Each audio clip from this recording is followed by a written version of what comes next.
Good morning बच्चों।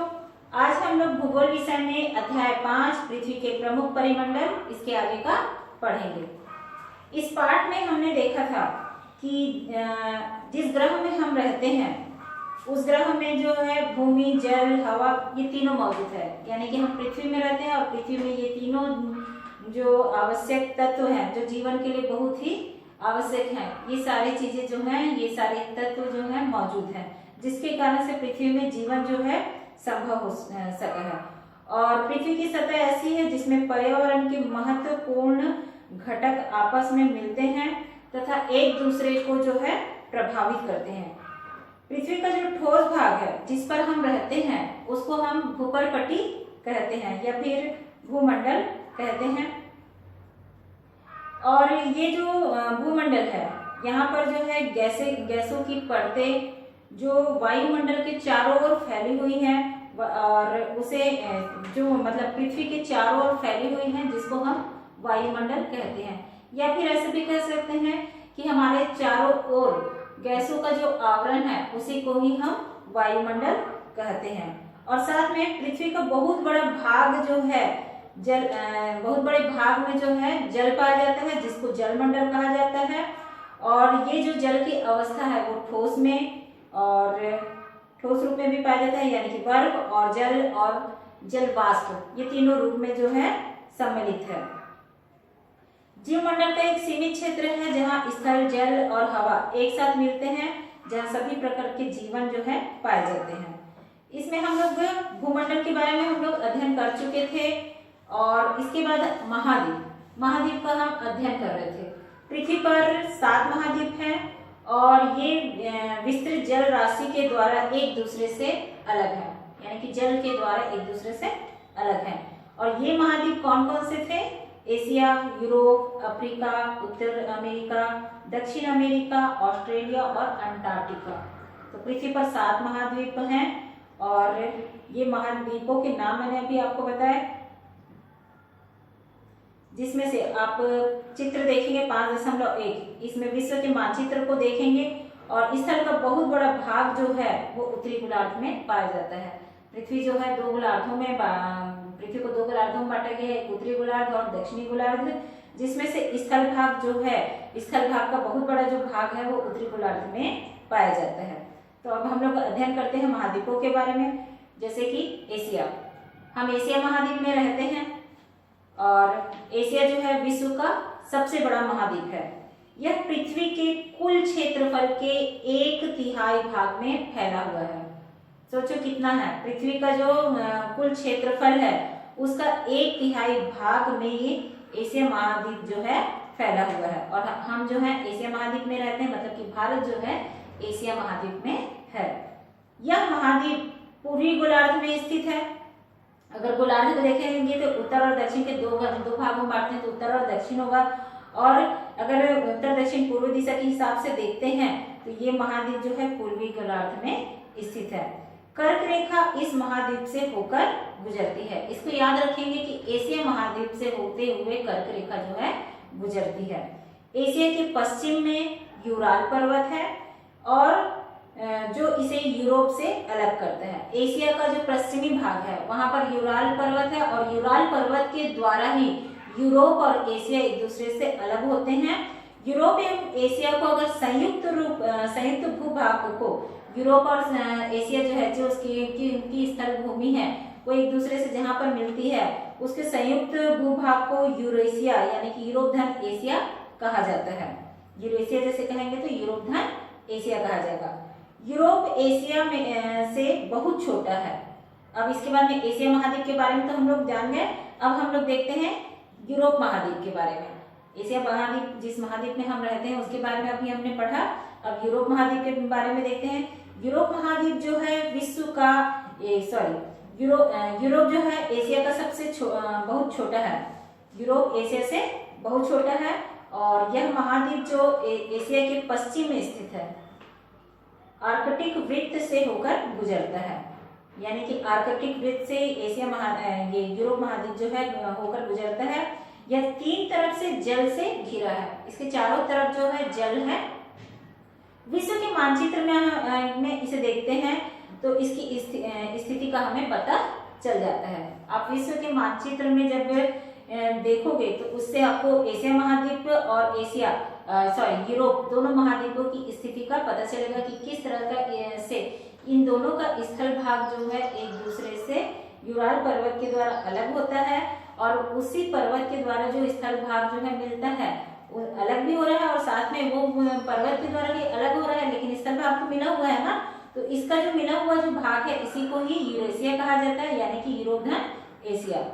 और Europe जो है एशिया से बहुत छोटा है। इसके बाद देखते हैं अफ्रीका। अफ्रीका एशिया के बाद विश्व का दूसरा बड़ा महाद्वीप है। विषुववृत्त या शून्य अंश अक्षांश इस महाद्वीप के लगभग मध्य भाग से होकर गुजरती है।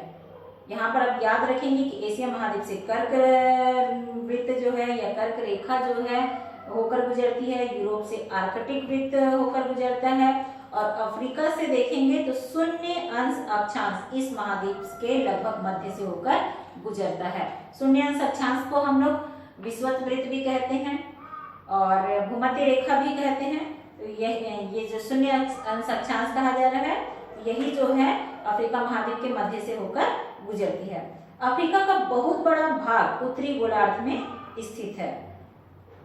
आप नक्शे में यहाँ पर देख सकते हैं, तो वहां पर आपको पता चलेगा कि यही एक ऐसा महाद्वीप है जिससे मतलब इसी से होकर के कर्क रेखा, मकर रेखा और भूमध्य रेखा, ये तीनों जो रेखाएं हैं, ये तीनों रेखाएं जो है इस महाद्वीप से होकर के गुजरती हैं।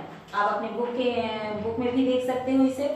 इसके बाद में सहारा का रेगिस्तान विश्व का बड़ा गर्म रेगिस्तान है। जो सहारा का रेगिस्तान है वो विश्व का सबसे बड़ा रेगिस्तान मतलब मरुस्थल, जिस तरह से हम लोग अपने भारत में देखते हैं ना, राजस्थान जो है वो रेतीला स्थान है, मरुस्थली भाग है, वैसे ही विश्व का जो सबसे बड़ा रेगिस्तान है वह सहारा का रेगिस्तान है, जो कि अफ्रीका में स्थित है।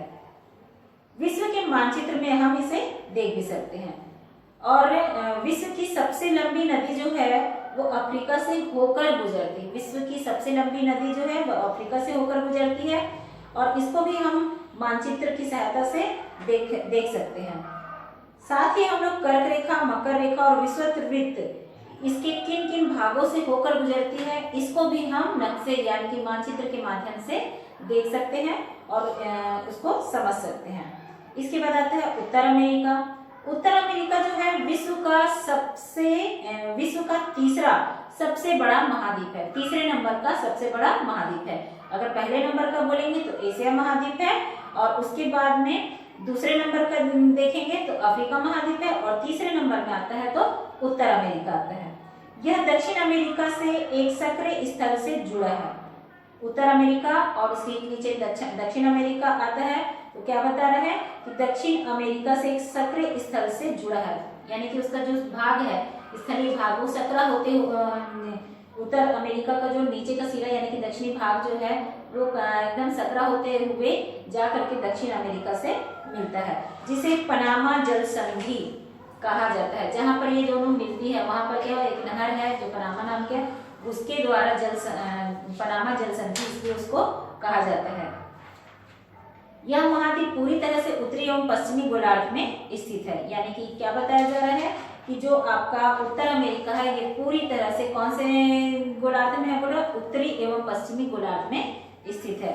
यह महाद्वीप 3 महासागरों से घिरा है।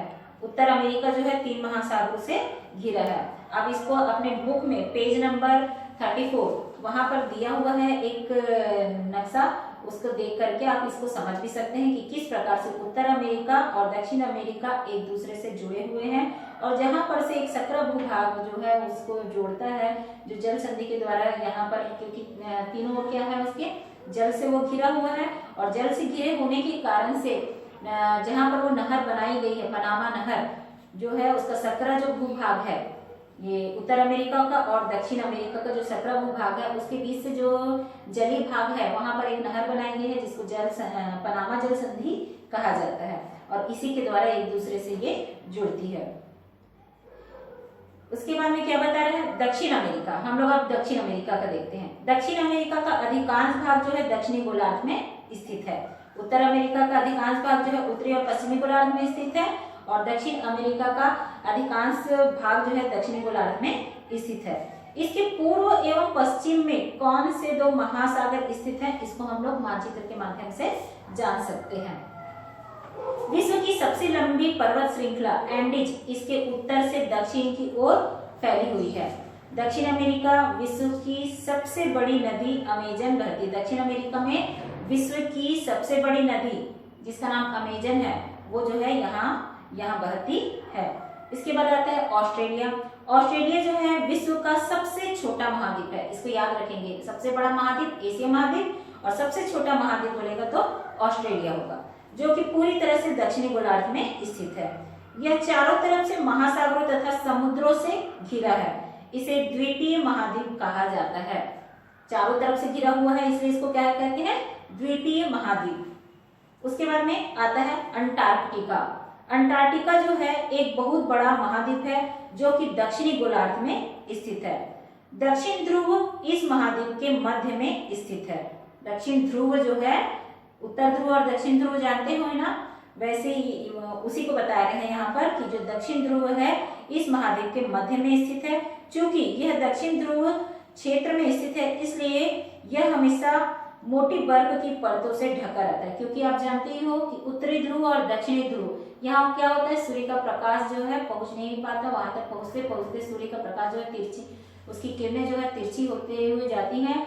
जब उत्तरी गोलार्ध में सूर्य का प्रकाश पहुंचता है तो दक्षिणी गोलार्ध में नहीं पहुंचता, और जब दक्षिणी गोलार्ध में सूर्य का प्रकाश पहुंचता है तो उत्तरी गोलार्ध में नहीं पहुंचता। और इसी के कारण से क्या होता है, दोनों गोलार्धों में जब उत्तरी गोलार्ध में दिन होता है तो दक्षिणी गोलार्ध में रात होता है, और यहाँ पर दिन और रातें जो है 6-6 माह की होती हैं। तो इसी के कारण से अब वहां पर सूर्य का प्रकाश ही नहीं पहुंच पाता है तो क्या होगा, वातावरण वहां पर क्या होगा, बहुत ज्यादा ठंडा होगा। इसी के कारण से क्या होता है कि यहाँ पर मोटी बर्फ की परतें जो है हमेशा बनी रहती है, और बर्फ से यह जो जगह है, ये जो क्षेत्र है ये जो है बर्फ से ढका हुआ रहता है। यहाँ किसी भी प्रकार का स्थायी मानव निवास नहीं है। जो यहाँ पर ध्रुवीय क्षेत्र जो है यहाँ पर किसी भी प्रकार से मानव के निवास के लायक स्थान नहीं है। मानव जो है यहाँ पर निवास नहीं करता है। बहुत से देशों के शोध केंद्र यहाँ स्थित है। भारत के भी शोध संस्थान यहाँ है। यहाँ पर शोध जो है चलता है, बहुत सारे देश के यहाँ पर शोध केंद्र हैं, और साथ में भारत का भी यहाँ पर शोध केंद्र स्थित है। इसके नाम है मैत्री तथा दक्षिण गंगोत्री, और इसका नाम क्या है जो शोध केंद्र है उस मैत्री और दक्षिण गंगोत्री। तो यहाँ पर हमने आज देखा कि पृथ्वी पर कितने महाद्वीप हैं और उन महाद्वीपों के बारे में हमने विस्तार से जाना है और समझा है। अब इसके बाद में जो आगे का बचा हुआ है हम उसको आगे की क्लास में देखेंगे।